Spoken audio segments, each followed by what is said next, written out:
kotisa fangati karaba sarayele la aurela ne kamaurema Malion Lumière TV maw kungambora tuguni ala nigo information yere igo Lumière TV nigo fargolo nyanaje o kunafoni igo Lumière TV nigo koduma jamana kunganko ko bafa duguni wala ni be o information yere soro igo Lumière TV groupe Lumière audio adai Lumière TV awulila delikola Lumière TV kanumba lunga uteke au jugu sawoye abada au bismillah Lumière TV sanfɛ walasa ka kunnafoni jɛlen ko o dawma bamanaw ko adamaden bi fa hakili ka fa kama nda ye kunnafoni ɲaman sɔrɔ ka sɔrɔ a ma fɛn bilada kɔnɔbara bi fa sabula nda hakili fara ka ban o bi kɔnɔbara lafa a nɔfɛ kunnafoniw an bɛ a lasew ma bi an ka to dunkan na kunnafoni minnu filɛ nin maa minnu y'u fara ɲɔgɔn kan sa o de ye Dido Sangare a n'a ka cɛdenw n'o ye an ka rédacteur en chef ye groupe Lumière kɔnɔna na foli ani tarni ambo ke ka ɲɛsi groupe Lumière barakala bɛɛ lajɛlen ma précisément rédaction an b'u fo k'u waleɲuman dɔn an ka partenaires fana ka se k'u fo tuguni Fatoumata Ɲani Batuli a n'a ka groupe n'o ye Toliti groupe ye fo ka taa a fara an balimakɛ n'an jɛɲɔgɔn Mamutu Tarawele yɛlɛ électronique a n'a ka bitigi kɔnɔ mɔgɔw bɛɛ lajɛlen k'u bɛɛ lajɛlen fo ani maa o maa bɛ baara kɛ yɛlɛ électronique kɔnɔna na Abdul Aziz Tarawele bɛ an ka foli ba ye ni waati na an bɛ don kunnafoniw kɔnɔ an bɛ taa an ka fasoba Maliba kɔnɔ n'a bɛ fɔ a ma ko actu international national plutôt n'a ye bɛ se k'a fɔ ko l'actualité nationale an bɛ kunnafoniw daminɛ min ye o de ye an ka dugukɔrɔ jukɔrɔ nafolo min n'u b'a wele ko lithium kɔni ye fɛn ye fɛn min bi bina Mali ɲɛmaw olu kɔni y'u wasa dɔn a ko la kosɛbɛ u b'a fɛ k'a kɛ fɛn ye fɛn min bɛ se ka to nafolo ɲuman kɔni bɛ se ka sɔrɔ an ka jamana bɛ se ka lafiya cogoya min na ka sɔrɔ an ma taa delili kɛ ka ɲɛsin maa ma ka sɔrɔ an ma boli mɔgɔ wɛrɛ ko min bɛ se ka to o tigi bɛ se ka an dɛmɛ ou bien a kan sɔn nafolo la o de la n'i y'a ta k'a lajɛ lithium kɔni wulikajɔ ni baaraw bɛɛ lajɛlen kɛlen don an ka Mali ɲɛmɔgɔw fɛ min bɛ se ka to a bɛ fɔ fɛn min ma ko les exportations o ta ye ka taa n'a ye kanama wa ko o kɔni jɔra fɔlɔ sabula ɲɛmɔgɔw bɛ ka jateminɛ kɛ k'a lajɛ n'a y'a sɔrɔ fiscalité o tɛ impôt ko ye wa ko n'a y'a sɔrɔ a ɲɛnama yɛrɛ n'a bɛ ka sɔrɔ lithium ko la n'a y'a sɔrɔ ɲagamili tɛ a exportation ko la n'a y'a sɔrɔ taga segin wari ko t'a la n'a y'a sɔrɔ gɛlɛya wɛrɛ kɔni tɛ a ko la olu kɔni ye wulikajɔ kɛ min bɛ se ka to nin ko in kɔni bɛ se ka ɲɛ sɔrɔ cogo min na wa Mali a bɛ se ka nafa sɔrɔ a ka dugu jukɔrɔ nafolo ko la o de ye Mali ɲɛmaaw ka nin hakilina ye o de ye Mali ɲɛmaaw ka nin baara ye o de y'a to n'u ye a taali kɔni kɔfɛ k'a jɔ fɔlɔ ka ɲɛɲiniw kɛ ka jateminɛw kɛ ko ninnu na n'an bɔra yen an bɛ taa hali sisan an ka jamana in kɔnɔna na an bɛ taa fɛn min ma ko sɛnɛ o bonnakun kan n'an taara n'i y'a ta k'a lajɛ a bɛ fɔ fɛn min ma ko ɲɔgɔnyeba dɔ kɔni o kɛra sibikaw fɛ yen nɔ n'o ye an ka jamana in fan dɔ ye sibikaw fɛ a bɛ fɔ fɛn min ma ko précisément ɲɔgɔnyeba n'a bɛ fɔ a ma ko forum o kɔni sigira o forum in ko min b'a la o de ye ka hakilina falen kɛ ka jateminɛw kɛ k'a lajɛ an ka jamana in bɛ se ka dumuni ko a balo n'o ye sécurité alimentaire ye ka assurer ko ɲuman malidenw ni ɲɔgɔn cɛ malidenw bɛ se ka balo cogo ɲuman na ka sɔrɔ u ma gɛlɛya sɔrɔ malidenw bɛ se ka lafiya u ka baara kɔnɔna na o kɔni u ye o baaraw n'o hakilinasigiw kɔni u y'u sigi sen kan min bɛ se ka to lafiya kɔni u bɛ se ka sɔrɔ an ka jamana in kɔnɔna na o de ye ninnu ka miirina ni ninnu ka hakilina ye n'an bɔra yen hali sisan an bɛ to an ka fasoba Maliba kɔnɔna na an bɛ taa fɔ fɛn min ma ko BAMEX 2025 o tɛ san 2025 ɲɔgɔn ye ba don o kɔni bɛ na kɛ n'a fɔ a ma ko salon international de la défense et de la sécurité à Bamako o de ye ɲɔgɔn ye n'a bɛ ɲɔgɔn ye min bɛ na kɛ an ka fasoba Maliba kɔnɔna na lakanako o fanfɛla la n'i y'a ta k'a lajɛ an ka ministre ba min bɛ yen n'u b'a wele ko Dawuda Ali Mohamadu ale kɔni ye nin kunnafoni kɔni ka bɔ ka bin kunnafoni in dira k'a fɔ ko n'Ala sɔnna ma ka daminɛ novembre kalo tile 11 a tile 14 ko n'Ala jɛnna n'a ye Mali denw kɔni olu ni diɲɛmaaw dɔw kɔni bɛna u tigɛ ɲɔgɔn ma ka ɲɔgɔn ye ba dɔ kɛ Mali kɔnɔ yan bɛ se ka to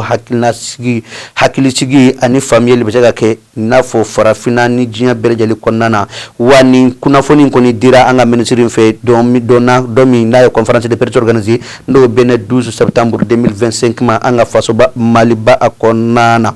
ni ata kalaje waniye ni nyoye chen flori na fama ko la première édition du salon international de la défense et de la sécurité dénommé Bamex 2025 na la sonama abina ke anga faso ba maliba in kono waniya chen flori wani chen flori abina ke fe na la sonama abilla kali ko sobe wa atoro da kunya kalna obawole ko Bamako Expo 2025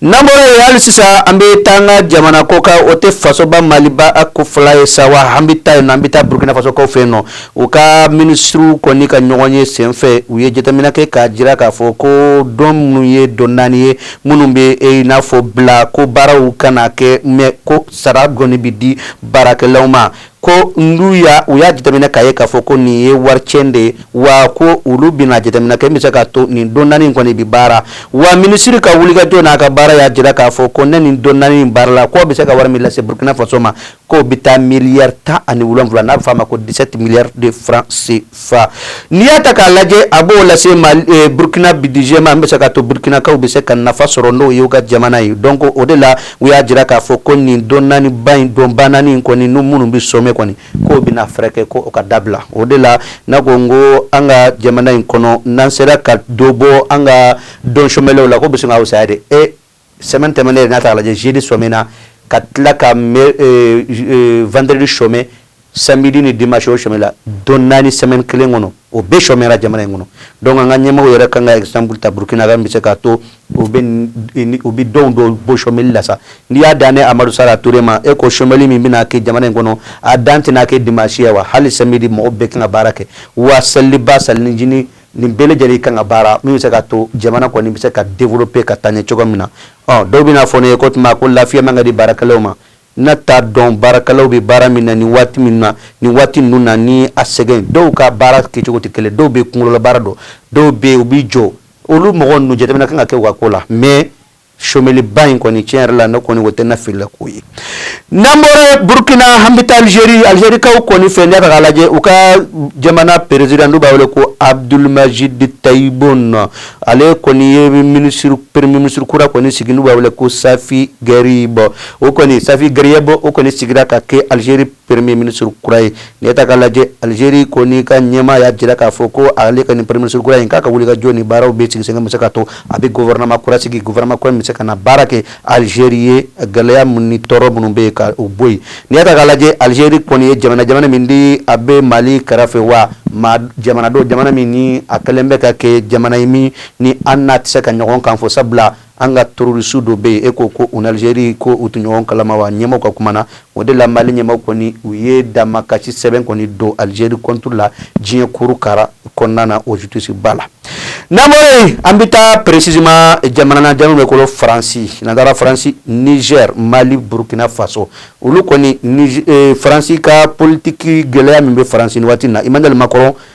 akalema ke gelaya ba dala ka budget masaka voter folo bi abi kalo men nasisan wode ye septembre kalo yi dongo anne sambani toye kalo sabai novembre octobre novembre décembre mais sans kelemina ke Emmanuel Macron masaka aka birje ko nyanabo galaya ko ni obe Emmanuel Macron ka politiko sera fe wa français ye boli bado ke ni wati laban nuna ka jira ka foko Emmanuel Macron ka fanga bla ko sabla ka tisi wa ake baratablo mo tako mo tanye mi ka deme barala ni ada galaje Niger Mali foka ta afara Burkina Faso ka ulu ka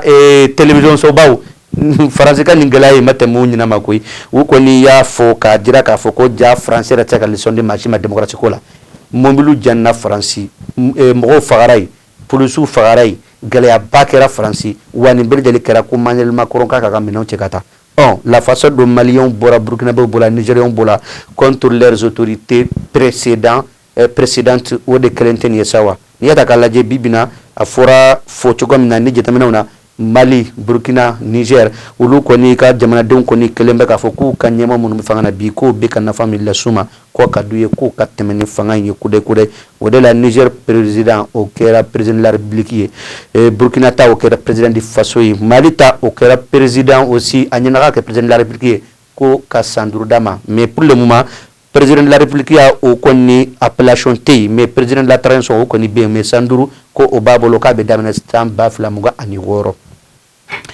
wa nambore no ambita Côte d'Ivoire ka fe no Côte d'Ivoire net kalaje élection koni labembe ka sabati 2025 konana précisément le 25 octobre ivena bita abe fomi mako kalatala wa o kama galaya koni be Laurent Gbagbo kale tese ka sigi fe ko mo mbeka ke ndo odi ala sanga katramanda ko kale nyana ubia ko ale ani Charles Goudeni Guillaume Soro fa ta fara tijani chemka ku uluye Ivoirien de katla ka ulu bo Ivoirien la ko Alassane beka sago ke ko tise ka nyikoy ko sharia ko ka bato Alassane ye sharia yalama ka senda ka tributé ka akina wa Laurent Gbagbo ko ni bi kuma na fambe fe ko jete kene we ko wakati ka alenye na ya ala ka nyuma mbola Côte d'Ivoire kele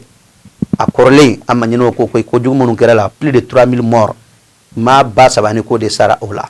wa amba ala de delisa parce que amalion chama wadi be en Burkina be wan Nigérian an jamana den waro an badin de be Côte d'Ivoire ala kan kishi ka Côte d'Ivoire kishi ke Ivoirien yara kishi e politique mo non kan ni jihadi ko toroma ni de kama sivan jamana do be ulu tise ka exemple di moroma ma do be ulu tise ka ajira ka foko voici l'exemplarité à suivre non aujourd'hui le Sénégal est le seul pays qui se fait farafina angoni anga wuliga jona anga bare ni de démocratie ko sira fe sinon da borola a jamana ka dogode mais ni Mali ni Burkina ni Niger galaya to ka la jemin kera kanya su uma sedia ko sira fe Côte d'Ivoire de joro ko bunyana la ko sebe kateme Sénégal ka donc ni ne ku kuna foni min ni rédaction groupe lumière rédaction yo franya ko da ma ko anga la seuma de do sangara letige bi camera la ka munumuna mursala tule kuma barabi mbulu mi se ka to ko kuna foni la seuma cedu daw ale jentole me kuma sola adonka boka hakili to abele jelila wa ambi aw fo ka wal nyumando mamunu yanga deme bawye Fatoumata Nyani Batuli tulisi groupe a cena muso ka befo ka wal nyumando Mamadou Traoré yele électronique ka fana fo ka wal nyumando ulu ni mobe fena ko électronique minando ni nyeshi mamutuma iba sora ka biti ko nay akera fe na ko ni manye ke électronique do Mamadou Traoré alaba alla si awma ni ne bambolo kala sama de do sangare sisa sans flawat minale de tiga bi camera la ka munumunu réalisation ba ale de bolo Amadou Sala Touré kuma bara ko mbolo ka kuna fon la sama nanyena we nyumaye we groupe lumière rédaction ka bara na manye sa we Amadou Sala Touré ka fo lewni aw bi ya fa amma nala sona machine amina nyawan soro nani aw mi sa to kuna fon jilambo dewma aya kambe.